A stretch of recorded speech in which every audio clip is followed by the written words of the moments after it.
Good afternoon, everyone. Okay, we have a special guest, as you all know, today. Today we have Mayor Landrieu, Mitch Landrieu, Infrastructure Implementation Coordinator, who's here to talk about one of the president's favorite things, Infrastructure Week. In fact, he loves this week or this decade, right? He calls it Infrastructure Decade. So that's what the president has coined it to be. So, Mitch, the podium is yours. I appreciate it. Thank you. Hey, everybody. Karine, thank you very much. I appreciate it. I thought maybe what I'd do is make a couple of comments, and then if anybody has any questions, y'all okay with that? All right. All of you may remember, but on November 15th, 2021, just a short 18 months ago, President Biden signed into law the Bipartisan Infrastructure Act, a $1.2 trillion once-in-a-generation investment in our nation's infrastructure and competitiveness. We say once in a generation because it hasn't happened in our lifetimes, and quite frankly, it may not happen again in the near future. As you know, this is a critical part of the President's Investing in America agenda, which is growing our economy from the bottom up and the middle out. We're making historic investments and delivering real results for working families across the country. This investment is not only creating good-paying jobs, but it's encouraging private investment, and it's creating new belief and confidence in the idea that when we come together, we can actually do really big things in America. While Infrastructure Week was a punchline under our predecessor, it is now a reality, and it is now, in fact, going to be our infrastructure decade. Next week actually is Infrastructure Week, but now the difference is we're in full progress. We're breaking ground, we're turning dirt, and we're getting it done. There is no way for us to get from work to home, to our kids' schools, to our mosque, our synagogue, our church, to our playgrounds, to keep the economy humming, to get goods from ships to shelves without good roads, bridges, airports, ports, and waterways. There's no way to keep our economy humming, to make sure that everybody in America has access to knowledge, to make sure that Farmers have access to precision agriculture, or people that live in rural areas have access to telemedicine if we don't have access to high-speed internet, which is why this bill also makes sure that that happens everywhere in the United States of America. The President and the Vice President think that everybody in America has a right to clean air and safe water, which is why there are billions of dollars to make sure that we get lead out of the pipes, to make sure that we clean up abandoned mine lands, to make sure that we clean up orphan well Superfund sites and brownfield sites, to make sure that the Great Lakes are cleaned up and the Everglades and the coastal parts of America. And then finally, to get ready for the existential crisis that is upon us now, the climate crisis, we all need to prepare for a clean energy economy. That is why this $1.2 trillion bill is so critically important to the people of America, and that is why it was on the top of the President's list. We're going to do this on time, on task, and on budget. We're actually getting it done. To date, we have announced over $220 billion in funding for over 32,000 projects, reaching over 4,500 communities in every state in the nation, all of the territories, and D.C. And today we are launching a new map at build.gov to showcase that progress, not only for the 32,000 specific projects, but for the major projects, highlighting all the signature projects in all of the states, territories, and in D.C. Now, that's a lot of projects and investments in a short period of time, so let me dig into some of the details and tell you what that really means. Under President Biden's leadership, we have begun repair on over 69,000 miles of roadway, over 4,600 bridges. We've invested in over 3,000 new clean transit buses and school buses for our kids. We have invested in hundreds of port projects, including 13 major port and waterway projects. We've begun construction on hundreds of airports, including 70 that are already getting terminal upgrades across the country and more. Now, these projects, as you must imagine and have heard the announcements, grow by the week. Just take a look at the work that's happening across the country as we speak. In fact, today we're breaking ground in New Haven, Connecticut on the Walk Bridge, which runs from New Haven to Mount Vernon, New York, a crucial connector on the Northeast Corridor for the Metro-North Amtrak and freight lines. Also today, the Corps of Engineers is breaking ground on the final phase of a $2.9 billion flood resilience project in Fargo-Moorhead metropolitan area in North Dakota to better protect that major health, education, cultural, and commercial center from flooding. Next week, the First Lady will be doing tribal broadband project kickoff in Alaska. We'll also be announcing new funding awards for FEMA resilience grants, which are much needed, and I will break ground next week, a $1 billion series of locks along the Mississippi River in Illinois, Iowa, and Missouri with the Corps of Engineers, a critical project for our farmers and our agricultural community as we move goods up and down the mighty Mississippi River. Now, this is happening all across America from coast to coast and in the heartland and everywhere in between. All of you will recall, I hope with great fondness, that the President kicked off the new year at the Brent Spence Bridge on the Ohio-Kentucky border, where we're investing a total of $1.6 billion for that existing bridge, and then we're going to build a new one right next to it to relieve the congestion and improve travel time reliability on one of the most critical arteries of our nation's supply chain. And we're breaking ground on that project actually later this year. We're also seeing some early projects get started and actually get finished. Just a few weeks ago, I was in San Diego at the West Mission Bay Bridge to celebrate the replacement of a 70-year-old bridge spanning the San Diego River. That was the largest project in the city's history, and it's going to transform the day-to-day commute of the folks that live in that area. Now, as predicted by President Biden, our investments in infrastructure are motivating the private sector to manufacture and build things in America. We are in the midst of a made-in-America manufacturing boom all across this country, and we have the receipts. In fact, this administration's investments have now driven over $470 billion in private sector manufacturing and clean energy investments, which are creating good-paying jobs that don't require a college degree, and you have been read into all of those things. In particular, there have been major new private sector announcements in electric vehicle charging, EV battery, rail, fiber optic, and cable manufacturing since this infrastructure was signed just 18 months ago. Now, moving forward, our progress on infrastructure goes hand in hand with our economy's trajectory. You see, the foundation of a strong economy is literally our country's infrastructure. Our infrastructure is, in fact, the cornerstone upon which all else rests. And as the President often says and reminds us, when we invest in America, when we invest in ourselves, we win. So Infrastructure Week is a punchline, no more. It is here. President Biden and Vice President Harris have delivered.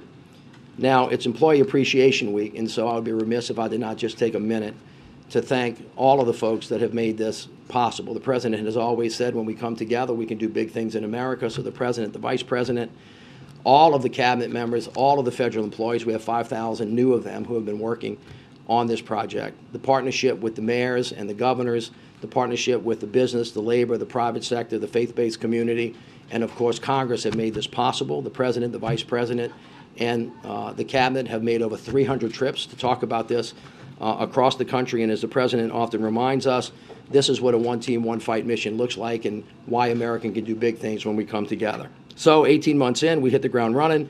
We're now seeing real tangible progress, and now it's time for us to finish the job. Thank you all very much. I'll be happy to answer questions that you might have. Mitch, can you give us a sense of how the debt ceiling debate and potential negative outcome will impact the infrastructure spending and the law, and can you also give us a sense of how red states are taking the money, and if anyone voted against it is saying no thanks? Let me do this backwards. They're taking it fast, the red states, and nobody has returned a dollar. Everybody has been a ready and willing partner, and of course, as I said, these projects are in all 50 states. They are touching 4,500 communities. They're in the territories, and they're in D.C. On the debt limit, I'll make just a couple of comments. I know that y'all have spoken a lot about this, but as the President said, America's not a deadbeat nation. Avoiding default is a basic duty of Congress, and in fact, this is a manufactured crisis. And as the President said, and as I've said to many of you today, there are presidents investing in America. Agenda is working. They've got to keep the progress going. 12.7 million jobs, 800,000 manufacturing jobs, which is the proof of the manufacturing boom that we have. 3.4% unemployment, a made in America manufacturing boom. And of course, as Moody said, and you all have all heard this and reported this, a default is going to cost us 800,000 jobs, push us further into recession, raise the cost of everything, including borrowing. And that really kind of threatens to do all of this major progress going forward. And my sense is that we have never been here before, at least at this particular point. Nobody wants to see it happen. The consequences are unpredictable, but it can't have anything but negative consequences on the work that we're trying to do. Thank you for being here. If I can ask you about the debt ceiling conversations, not that you're privy to every one of these, but obviously you're privy to the process of trying to build around the country right now. How critical is the idea of permitting reform, and is that something the administration would be open to because you think it would make the job easier and something you should embrace going forward? Well, they're not necessarily connected. As you know, when you have the incredible opportunity that we have in front of us, 12.7 million jobs, a 3.4% unemployment rate. Any president in history would trade President Biden's numbers right now because nobody's come close to them. That's in 2 years what most presidents have not been able to do in 4 years. So when you're trying to build new things and you're trying to build things fast, you got two major issues that you're working through. One of them is permitting and one of them is workforce. And of course, from the beginning, we have been working on getting things built faster and permitting things faster. As you know, Senator Manchin had a bill. That bill failed. That bill has now been reintroduced. The President continues to support that bill. On the executive branch side, we're doing everything we can to speed up how we actually greenlight projects. We want to dedupe, series because things used to go in sequential order. We want to make sure that we have the right data. We want to make sure that we're doing the right community involvement, because if you don't, that has a higher risk of litigation. And then finally, we want to make it faster to go on clean energy. All of those things are in play, and we continue to work. Helps, it doesn't hurt in your view? It does, but they're not necessarily connected. Right, They were bills. building, yeah. Absolutely, 100%. It's better. We've got to go faster, we got to do better, and we got to do more. Are there any contingency plans being put into place when it comes to these infrastructure projects in the event that there is a default? And then secondly, I know that you are talking to local officials across the country. You are a former mayor yourself. Have you had any conversations with mayors expressing concerns about the lifting of Title 42 and the impacts that's having in their communities? Well, the Secretary was here yesterday on Title 42, and I'm going to let him address that, and Karine, as we go forward. And no, I haven't had any conversations with them about that. But as it relates to contingency plans, let's just be kind of clear about this. A lot of the money that was in the infrastructure bill was forward-loaded and is not going to necessarily have an impact on specific projects, irrespective of what happens in Congress, unless Congress repeals the bill and there's no legislation to do that. However, remember, these things don't exist in isolation. So we have hired lots of new employees. If those employees have to stop working, that's a challenge. You have seen what are the potential cuts. A 22% cut is going to impact what the federal workforce can do or cannot do. If you have a default and it slows the economy down, it's going to have a natural impact on everything that we're doing in the country, in the public and the private sector. But the specific technical answer is a lot of the bipartisan infrastructure law funding was preloaded and is not at this moment in play on the kind of discussions that happen on the Hill. All right, two more. Go ahead, James. Thank you, Karine. Thank you, Mayor. Secretary Buttigieg has appeared where you're standing now and discussed how federal funds will be used to redesign urban areas that are assessed to contain infrastructure that was racist in its original design and its original execution. Are you collaborating with him on that effort? Are any of the infrastructure funds you're talking about being used for that purpose? Well, as you know, equity is really important to the President of the United States for the very simple reason that he thinks that unless we go forward together, it's hard to go forward at all. That's the first thing to remember. And this administration believes that diversity is a great strength, not a weakness, and that if we're going to do all of this stuff, it's not just a matter of justice, it's a matter of numbers as well. That's first. The second part of it is this. There are, in fact, highways, waterways, roadways. If you ask anybody in the African-American community or in communities of color, where do you live, they will often say, I live on the other side of. And it's usually a railroad track or water or a highway that split historic neighborhoods. There is, in fact, $4 billion both in the infrastructure law and the Inflation Reduction Act to fund a program that's called Reconnecting Communities. I was actually in Fort Lauderdale the other day looking at some of the damage from the flood that they had, and the mayor was showing me a railroad track that had separated two areas. Now, they have an option. They could run a highway across it, or they can build a tunnel underneath it to reconnect the neighborhoods. This administration thinks that historically underrepresented neighborhoods that have been split apart, families split apart, businesses split apart, they can be reconnected to actually heal the community and create greater economic opportunity is actually a very thoughtful thing to do. And so we're working on that, not only with roads and bridges, but with clean air and clean water, which is what Lead Pipe's about, clean air and clean buses, so the kids shouldn't be getting off of school buses drinking that exhaust like Linus, having that dust thing following behind him. All of those things are a part of the work that we're trying to do in the infrastructure law. So where the urban redesign piece of it is concerned, is it you or Secretary Buttigieg who enjoys final disposition over the allocation of those funds or the selection of the projects, et cetera? As the infrastructure coordinator, I don't have final disposition over anything. My job is to herd cats. And so as a consequence, what we've done is we've had 17 different cabinet level meetings working with each of the cabinet secretaries so they can coordinate their activity. I've asked each of the governors in the country on behalf of the president to appoint an infrastructure coordinator to help coordinate with us, and then I've talked to 1,700 mayors across the country so all of our teams can work. But all of the cabinet secretaries are the ones that are ultimately responsible for making the final decision on all the grant programs that come to them. And then, of course, the other half of this bill is formula funding, which goes out by operation of law. Last question. Sure. Thank you, Mayor, for being here. I have a question about the power plants and the administration's clean energy goals. Yesterday, about the EPA's new power plant regulations, U.S. Chamber of Commerce raised concerns about the carbon reduction goals, stating that they go too far too fast. They said that these rules could threaten power supply and raise energy prices, harming the entire economy. How do you make sure how will the Biden administration convince the business community that your proposal is viable and not harm the economy? Well, it's an excellent question, and I'm gonna send you to Administrator Reagan to answer the details of that question. But as a general rule for all of this, remember we're doing three things: we're building the team, we're getting the money out of the door, and then we're trying to tell the story.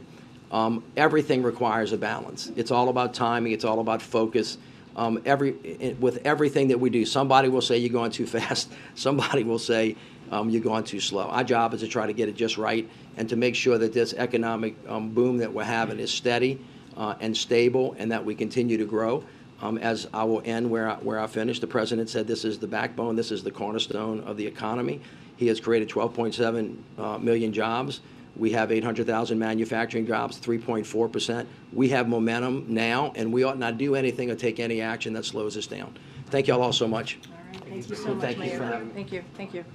All right, a couple of things, and then the pool's going to have to gather at some point, and then we'll just continue.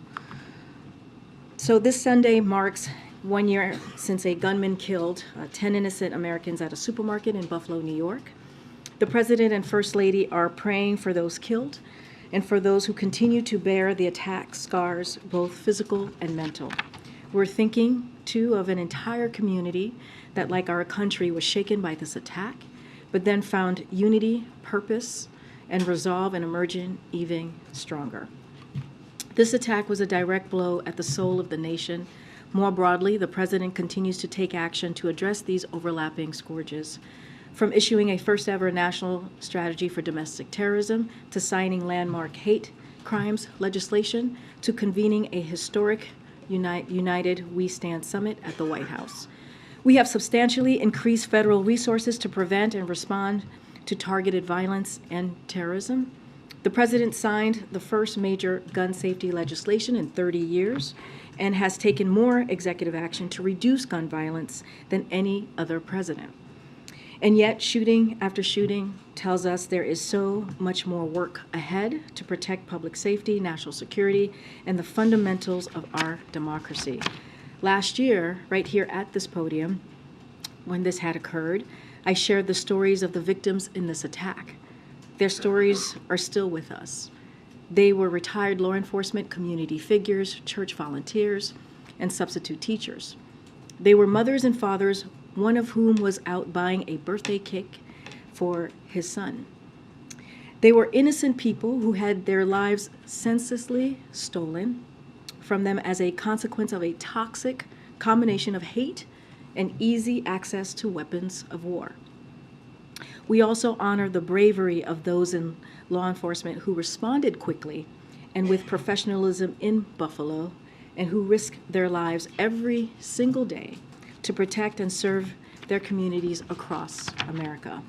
And speaking of that, speaking of brave law enforcement officers today, the White House will welcome over 500 police officers and their families for a special open house tour in celebration of Police Week. Officers were invited through a diverse set of organizations representing and supporting police officers and will include members of local and state police forces from across the country, as well as members of the U.S. Capitol Police and the United States Secret Service. Today, the President is also proud to nominate Dr. Phil Jefferson, to serve as Vice Chair of the Federal Reserve Board of Governors. Last year, the Senate confirmed Dr. Jefferson to the Board of Governors in a strong bipartisan vote of 91-7. And we look forward to his swift confirmation as Vice Chair of the Board. In addition, the President is nominating Dr. Lisa Cook, who the Senate just confirmed last year, to an additional full term as a member of Board of Governors. Dr. Jefferson and Dr. Cook will continue to bring valuable insight, expertise, and continue to make sure that the Fed, at a critical time for our economy and families across the country. The President is also proud to nominate Dr. Adriana Kugler to serve as a member of the Board of Governors. Dr. Kugler is a highly qualified and respected economist with deep expertise in labor markets, worker mobility, and youth unemployment. She started her career at the Federal Reserve Bank of San Francisco, served as chief economist of the Labor Department, and was confirmed last year with bipartisan support to serve as U.S. Executive Director to the World Bank. These nominees understand that this job is not a partisan one, but one that plays a critical role in pursuing maximum employment, maintaining price stability, and supervising many of our nation's financial institutions. We are confident these nominees will help build upon the historically strong economic recovery we have had under the administration. We are grateful to Senate Banking Committee Chair Sherrod Brown for his leadership support in moving these nominations forward quickly. Tomorrow morning, and this is the week ahead for all of you, tomorrow morning the President will travel to Capital One Arena in Washington, D.C. to deliver the 2023 Howard University commencement address. The President will then travel to Rehoboth Beach, Delaware, where he and the First Lady will remain over the weekend. On Monday, the President and the First Lady will return to Washington, D.C. As we mark Police Week on Monday, the President will release a video to celebrate and honor law enforcement officers, including those who have given their lives in the line of duty as part of the National Peace Officers Memorial Day. On Tuesday, The President, the First Lady, and the Second Gentleman will deliver remarks at the celebration of Jewish American Heritage Month. The Vice President will also attend. On Wednesday morning, President Biden will honor 2021-2022 Medal of Valor recipients from across the country in the East Room for that ceremony. The Public Safety Officer Medal of Valor recognizes extraordinary acts of heroism and bravery on the part of our nation's public safety officers, represents the highest national award for public safety officers. The medal is awarded annually by the President to firefighters, law enforcement officers, or emergency service officers who have exhibited exceptional courage regardless of personal safety in the attempt to save or protect human life. Later, the President will travel on Wednesday, next week. The President will travel to Hiroshima, Japan to attend the G7 Leaders Summit, May 18th through the 21st. The President and G7 leaders will discuss a range of the most pressing global issues, including the G7 unwavering support for Ukraine, addressing the dual food climate crisis, securing inclusive and resilient economic growth, and continuing to lead a clean energy transition at home and for our partners around the world. And before we take questions, I just want to take a minute to wish all the mothers in this room and across the administration, of course, across the country, a happy Mother's Day ahead of Sunday. As the President said in his presidential proclamation, recognizing this holiday across the country, mothers are caring for children, providing families, driving innovation across every field, serving at the highest levels of government, including in our military and across the administration, running companies, being journalists as well, let's not forget, and they're helping drive our economy forward. So this weekend and every day, we recognize the great strength and contributions of moms across the country, including the moms working night shifts and second jobs to support their families.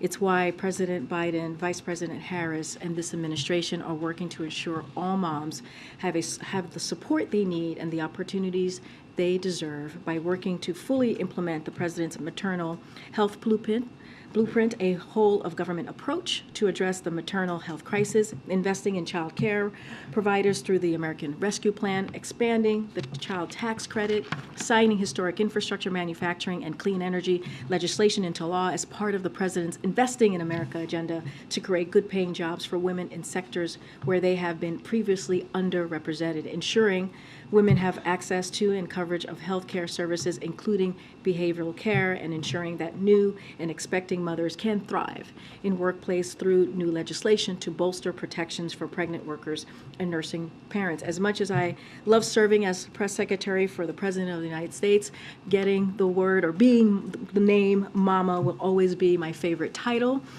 So it is a special day for many of us. I'm sure people here in this room understand. And so with that, happy Mother's Day. And Zeke, I know this time next year we'll be saying soon to be Happy Father's Day for you. So very excited. Thanks. That's great. The President was supposed to be meeting this afternoon with congressional leaders. Why was that meeting rescheduled, and can you give us an update on when it will be rescheduled to? Yeah, just to give you a little bit of an update on that. So as Speaker McCarthy said, this was a decision pretty much decided by all principals, and the President and the 4 congressional leaders will meet early next week. When we have a date, certainly we will share that with all of you. Staff will continue to meet. They're going to meet today and over the weekend, so that will continue. The meetings have been productive over the past few days, and leaders wanted to continue before they regrouped. Again, you know, as we've said, we're not going to certainly negotiate in public. We're going to let these conversations continue today. These are private conversations, and as we said, over the weekend. And once we have a date locked in for early next week, we certainly will share that with all of you. Can you clarify a little bit of what they are discussing, what they are in these meetings? They're saying you don't want to negotiate in public. The President's position had been that there should be no negotiation around the debt limit at all. Congress should just raise it. So if the President says there should be no negotiation and they're talking, does that mean he's backed off his opposition to negotiating to raise the debt limit? No, not at all. He's been very clear. We are not going to negotiate over the debt limit. That is something that Congress should act on. That is their constitutional duty. What they have been talking about, again, I'm not going to get into the specifics, but we have talked about how Congress should get back to regular order, having those appropriations conversation, having the conversation of budget, and that is what the president said he is willing to do, willing to have that conversation. But again, we cannot have a default, and I'm going to be very clear, and you've heard this from other leaders as well, is that all of the three of the four have said that we have to avoid default. They've been very clear. We have to take default off the table. I will let you guess who was the fourth that did not say that. And then just on a different topic, HHS about an hour or so ago confirmed that an unaccompanied migrant, that a 7-year-old boy, died in HHS custody a couple of days ago. Has been in custody for a number of weeks, we've been told. Has the president been briefed on that incident, and is there concerns that the system isn't prepared to handle all the people who are being interdicted right now at the border and maintaining custody, and as a result of the ruling tonight? Has he ordered any sort of investigation? So thank you for the question. It is sad news. It's deeply saddening to hear, and we are certainly aware of the tragic loss, and our hearts go out to the family. And it is, as I just mentioned, being a mother and celebrating Mother's Day on Sunday, it is very devastating news. There is a medical investigation that was opened on May 10th, and so I don't want to get ahead of that. We got to let the investigation go through, and so any specific questions, certainly I would have to refer you to HHS. I haven't actually spoken to the president about this, so I don't have any information if he's been briefed on this. But I can say that there is a medical investigation that was open on May 10th, and we're just going to let that go. I think I'm getting the sign for the pool. So if the pool wants to, which way should they should exit this way, to the left. And would the president try to reach out to the family of So I don't have anything to preview at this time. Obviously, we are saddened, very saddened by this loss and by the news, and just don't have anything to share about an outreach from the president on this. Just to talk a bit more on the timeline of the debt ceiling, it's May 12th today. Treasury Secretary Janet Yellen has said a default could happen as soon as June 1st. Other forecasters, including CBO today, are backing up early June. What is the drop-dead date that the White House and Congress need to reach a deal so that a bill gets to the president's desk in time to avoid a default? So look, this should have happened a while ago. This is a manufactured crisis, as the president has said. You just heard from the mayor, who was just here at this podium. This should have been taken care of by Congress as their constitutional duty a while back. This is not a normal place for us to be, to have House Republicans hold our economy hostage. That is not a norm. That is not the norm. The regular order, as I just stated when Zeke was asking me the question, is that we're supposed to have a conversation about the budget. We're supposed to have a conversation about appropriations. We're not supposed to be here at this moment where we're still waiting for Congress to do something that has been done 78 times since 1960. But we are here in this moment, so what is the level of urgency to There get this done? is a lot of urgency. Obviously, there is a lot of urgency. We're talking about potentially millions of jobs being threatened because of what House Republicans are doing. We're talking about potential devastation to our retirement account for American families.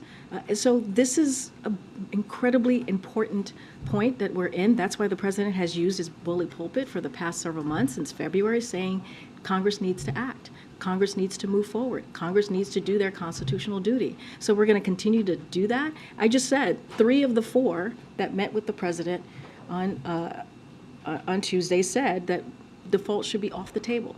So we're all on the same place. It's the speaker that needs to really answer this question. And just a quick follow-up, how worried are you that as we get closer to that date, there will be threats to the economy? We saw back in 2011, just getting close to the X date resulted in a lot of Yeah, we are worried. We are very worried. When you think about default could, as I said, 8 million jobs, cause a recession, devastate retirement accounts, increase unemployment by 5%, increase costs for families, halt Social Security, Medicare, veteran care, and all other government payments. Those are the things that could happen if this threat that House Republicans have put forth moves forward. I mean, yes, we are very concerned about this. You're outlining the impacts of a potential default, but at what point should Americans at home start preparing themselves for these impacts? Look, we're hoping that it doesn't get to that. We really are. That's why we've been very vocal. The president has been very clear. That's why he had this meeting on Tuesday to be straightforward and frank. You know, this president is not afraid to be really honest, and that's why he went to New York, to speak directly to the American people, to let them know what's at stake. So, look, we hope that this is not going to happen. We hope that the Speaker agrees with the other three leaders in Congress and take default off the table. The president has said that he's likely going on this foreign trip, but it's a possibility he would stay behind. What would trigger that decision for him? What I can say right now, Arlette, is that he's expecting to go. I can say that for sure in this moment, that he's expecting to go. If I could on Title 42 really quickly. You know, the president's answered questions about Title 42, but we haven't seen him hold a formal event to talk about this. He had that meeting yesterday with Lincoln and Austin Mayorkas, which was behind closed doors. Why not have the president out there speaking about Title 42 and the expectations that people should have around it? So the president took more than 40 questions this week alone. It's not even bad. Well, no. But he took your questions twice this week and answered many of those questions on Title 42. He answered the questions that you all asked. And I think that's an opportunity for the American people to hear directly from him. A week ago today, he sat down and had a one-on-one interview with one of your colleagues here, not here, but clearly in one of the networks here, and talked and was asked about Title 42. So the American people have heard from the president when we were in New York, and again right when after the meeting, you heard directly from the president after the meeting that he had with the Big Four, if you will, and he gave remarks and then took questions. So the American people have heard directly from him, especially when he laid out how that conversation went with the Big Four. Go ahead, Joey. Thanks, Karine. You described the discussions this week between White House officials and congressional staff as productive. What from those talks do you believe is pointing to the signs of progress? I'm not going to get into details of private conversations. What I can say is from just a little bit of what I can give you is that it's been productive. It's been continuing since the Big Four met on Tuesday. They're going to meet today. They're going to meet over the weekend, and I think that should kind of tell you that the conversations are going in the right direction. I just don't have more to share about the private details of the meetings. Is the White House open to spending caps on future discretionary spending as a way to perhaps appeal to Republicans who have been demanding cuts in a package? Appreciate the question. I'm just not going to negotiate from here. Do you think that right now we're closer to some sort of agreement than we were at the beginning of the week? I'm just not going to get into negotiations from here. Okay. Thank you, Karine. The president said that he would stay in town until this gets finished, and you said today that he is expected to leave for Japan on Wednesday morning. So does that mean you are confident that this is going to get done before Wednesday morning? We're confident that the conversations, at least as it relates to the budget and the economy, as we said, we have to get back to regular order and have those conversations. And the president has said he's willing to negotiate and happy to debate about his budget versus Republicans' budget. Remember, his budget is going to cut the deficit by $3 trillion over 10 years, and it's going to invest in America, which is what the president truly cares about, and we've seen him do the last 2 years. So, look, he's expected to go. We're going to continue to have conversations. He's going to continue to tell Congress to do their job. It's their constitutional duty to deal with the debt limit, as they have done 78 times since 1960s. None of that has changed. And so, again, expected to go, and I'll leave it there. But has the marker for whether he will stay in town changed? Because initially he said, until this gets finished. Now it sounds like you're saying, as long as there's progress being made. No, I'm not. No, that's not what I'm saying. I'm saying that I spoke to the president about this. He wanted all of you to know that he is expecting to go. That's where I will leave it. I'm not going to go into private discussions. I'm not going to go into negotiations. I'm not going to do that from here. What I can say is that the president, from him, and wants all of you to understand and know, and wants me to communicate that he's expecting to go next Wednesday. Follow up on Title 42. You said that the American people have heard directly from the president. Why haven't migrants heard a message from the president or the vice president, either of them explaining the new rules or reiterating, what the secretary said yesterday, not to come here if you're not going to qualify for asylum? Where are they in terms of communicating with the people who are trying to come in? I think hearing from Secretary Mayorkas is a powerful messenger. He was at the border. He was here for more than 50 minutes taking all of your questions. He's been on TV doing kind of a Ron Robin today and other days as well this week. And he's been very clear what the message is to migrants who are coming. Look, our message has been very clear for the past couple of weeks, especially as we've been putting this plan together, really for the past 2 years, which is we got a robust plan in place to humanely manage the border through enforcement, deterrence, and diplomacy. We've been very clear. We want a system that's humane, that's orderly. That's what the president said on the first day that he walked into this administration, putting forth a piece of legislation that is comprehensive. Remember, this is a problem that is decades long. Secretary Mayorkas said the last time that we have changed a law or we've seen laws change around this issue was back in the 90s. It is more than time to address this issue. The president is using the tools that he has in front of him to deal with this issue, and so he'll continue to do that. But we have to have Congress acting, and I think the president speaking very loud and clear this week, or taking questions from all of you, and also doing an interview and answering a question about Title 42 and immigration, how we're moving forward, I think is also important. Thank you. And thanks, Karine. Moved up in the world. Much better from up here. The weather is much better from up there. The What do you- CBO released new projections for the current economy, and this fiscal year we're projected a deficit of 1.5 trillion. Last year was 1.4 trillion. The president talks about cutting the deficit. What happened? So the president has a track record of historic deficit reduction. We have seen that, $1.7 trillion in the last 2 years. That is more than any other president has done in their first 2 years. So that is historic. That is, I should say, in recent years, and that is something that the president continues to be committed to, because if you look at his budget, as I just stated moments ago, $3 trillion.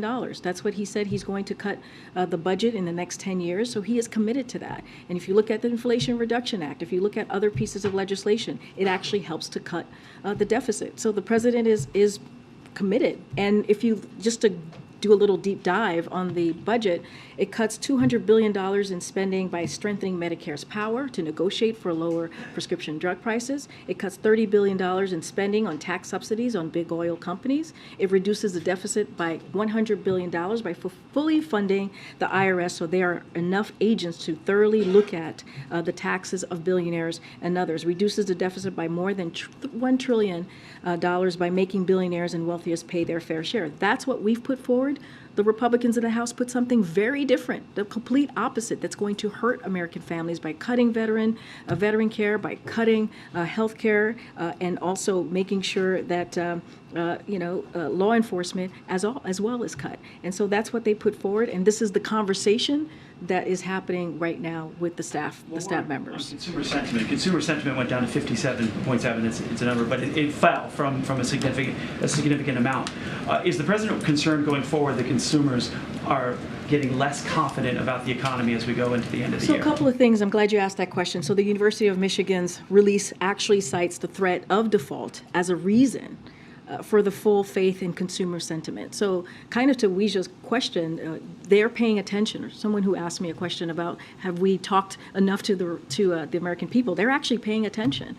They're listening to what's happening and what they're hearing from Congress, Republicans in the House, saying that they're going to threaten, essentially, not saying, but laying a plan that says they're going to potentially hold the American economy hostage. So the same way refusing to pay our bills would make a bank lose trust in you, Congress failing to pay our country's bills would make the world lose their faith in the United States. And that's what we're seeing from this particular University of Michigan's consumer sentiment. So does that number then make the president more likely to come to a deal on the debt ceiling? There's no deal to be had on the debt ceiling. There's no negotiation to be had on the debt ceiling. This is something that Congress needs to do. This is something that they need to act on. This is something that is their constitutional duty. The president has been very clear about that, very clear, and he will continue to do so. So, G7 question, assuming the president goes. Prime Minister Kishida said that one of the reasons... I heard that under your breath there. I'm assuming he's going. So, okay. The Prime Minister has said one reason he wants to hold the G7 in Hiroshima is to draw attention to the threat of nuclear weapons. I know there's likely going to be some sort of joint ceremony with the G7 leaders acknowledging this, but I'm wondering, as the leader of the country that made the decision to use an atom bomb there, is President Biden going to give any separate remarks or have any separate acknowledgement of events there? So, Scott, I appreciate the question. We'll have more to share and more to preview in the upcoming days. So, look, the President and G7 leaders are expected to discuss a range of the most pressing global issues, including G7's unwavering support for Ukraine, addressing the dual food and climate crisis, securing inclusive and resilient economic growth, and continuing to lead a clean energy transition at home and for our partners around the world. As soon as we have more details to share of what his day-to-day is going to look like on this trip, we will certainly share that and likely hold background calls as well with some of our policy experts in the NSC to lay out the specifics. Thank you, Karine. Can you tell us how many migrant children are presently in U.S. custody? I would refer you to the HHS. I don't have those numbers in front of me. The website has not reported any data on this since January, and they're typically reported once a month. So in light, especially of this migrant death of a child a couple of days ago, just want to know why that data is not there and if it's being kept somewhere else, if it'll be released to us. Well, first, as I will reiterate, as I mentioned to Zeke, who asked this question, our hearts go out to the family members. It is a devastating news and incredibly saddened to hear that news. There's a medical investigation that started on May 10th. That's we're going to allow that process to continue. As far as the data, that is something that comes from HHS, so I would have to refer you to them. Will the administration be working to track that down? Because especially after the New York Times report that HHS lost contact with 85,000 children over the course of the last 2 years and lost immediate contact with a third of migrant children, that data not being there is alarming. I expect the HHS to provide that data. That is something that they would have for you to share with you. I just don't have that data right at this time. On the ruling in Florida last night against these releases and the Biden administration's statement in that legal filing that 45,000 individuals are going to be in custody by the end of this month. We're not able to go forward with this process of releases. What's the backup plan now? So let me just say on the ruling that you just laid out to me. So look, the way we see that, it's sabotage. It's pure and simple. That's how that reads to us. The claims that CBP is allowing or encouraging mass release of migrants and is just categorically false. That is not what's occurring. That is not what's happening. And it is a harmful ruling, and the Department of Justice is going to fight it. That's what we're going to see, and we're going to continue to use every tool that we have to make sure that we are dealing with this issue in a humane and orderly way. And so just last night, ICE announced that it is adding thousands more beds. But look, Republican elected officials continue to play games here. They continue to have political stunts, and they don't want to solve this problem. They want to use it, again, as a campaign tool for them. And so what we want to make sure is deal with this challenging circumstances. That's what we have done since day one of this administration. Just a couple follow-ups to the questions asked by my colleagues in the second row. First is, what's the White House's message to progressives who are reading about the substance of the talks about spending caps, and there might be expressing some nervousness? What's the message? Just not going to negotiate from here. We're going to have a conversation as they have been having. The president is happy to have a debate to compare what he's put forth to show his values for the American people as it relates to his budget and investing in America, how he's going to cut the deficit by $3 trillion over 10 years. That is something that the president is willing to have. And you know, we're just not going to negotiate from here. That House Republicans have been very clear how they see moving forward, and the cuts that they've put forth, those 22% cuts in veterans and health care and public safety, that's going to hurt American families, and I'll just leave it there. Follow up to Scott's question. When the president goes to Hiroshima, will he issue an apology on behalf of the United States? Not going to get ahead of what next week is going to look like on the president's schedule. Just not going to get ahead of that. Go ahead. Thanks, Karine. Just to follow up, you just described the ruling as from last night as sabotage, pure and simple, but it does change how the administration potentially handles the situation on the southern border for at least the next 14 days. So what changes may or may not be made policy-wise on the southern border? What I can say, look, I said this already, it's a harmful ruling. We're going to let the Department of Justice deal with this ruling. What we're going to do, and I just mentioned, ICE has announced adding thousands more beds. And so we're going to use the tools that we have in front of us to deal with this issue. But look, we need Congress beyond that, beyond the ruling, beyond what we're seeing from the sabotage. As I said, pure and simple, this is sabotage. We want Congress to act. We want Congress to take action, and we just have not seen that. Again, the president's going to use every tool that he has, as he has been for the last 2 years, to get this done, but we need to see Congress act. The ruling came from the state of Florida. The governor there, Ron DeSantis, commented about it today. He said, maybe it will prompt some introspection in the Biden administration. I doubt it very seriously. What they're doing is a total disgrace, so thanks to Florida for stepping up. So let me just lay out a couple of things that we have done the last 2 years. First of all, we're asking Congress to act. We've been very clear about that. The president put forth a proposal to fix this broken system that has been broken for decades. I mentioned how Secretary Mayorkas said, and we haven't seen new laws since 1990s. And so the president requested additional funding to prepare for this transition, both as part of his first and second budget request, and again this past December. Another thing that we have done is the president has done is diplomacy. We work to restore our alliances with key partners across the Western Hemisphere. You've seen the type of diplomacy that we've been able to do with our Western Hemisphere partners to deal with this issue. The 20 leaders, let's not forget, that met in California just the end of last year, world leaders, they came and they signed onto the Los Angeles Declaration for Migration. That was really important. We've worked with Mexico, we've worked with Colombia, we've worked with Canada, we've worked with Spain and others to step up enforcement, expand legal pathways, and more. So we're doing that. We've expanded legal pathways. We're surging also resources to the border. All of these things are incredibly important. And let's not forget, we also have the bipartisan infrastructure law that help harden our ports of entry. So this is what we've been doing for the last 2 years. And so, again, what we're seeing from Republican officials is completely shameful because it's political play. That's what we're seeing. I think I'm about to be pulled.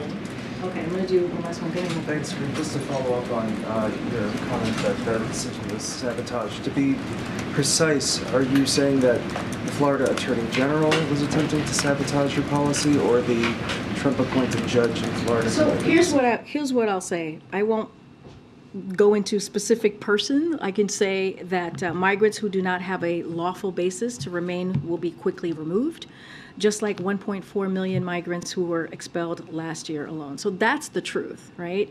But even before Title 42 lifted, the Attorney General of Florida filed suit to sabotage our effort to humanely and effectively manage the border. And so that's what we've been seeing from Republican officials over and over again for the past several months.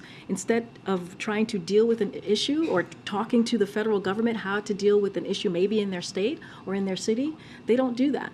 They actually sabotage what we're trying to do. And I just laid out what we have been doing, what this president has been doing for the last 2 years, expanding legal pathways, surging resources to the border, making sure that our diplomacy was back on track after what we've seen that was devastated by the last administration from the president. So we're going to continue to do that, use the tools that we have in front of us to deal with a real challenging issue. And that's what you've heard from Secretary Mayorkas, you've heard from Department of State, you've heard from DOD for the past several weeks of how seriously we're taking this issue now that Title 42 has been lifted. Thank you, everybody. See you next week. Thank you, Karine.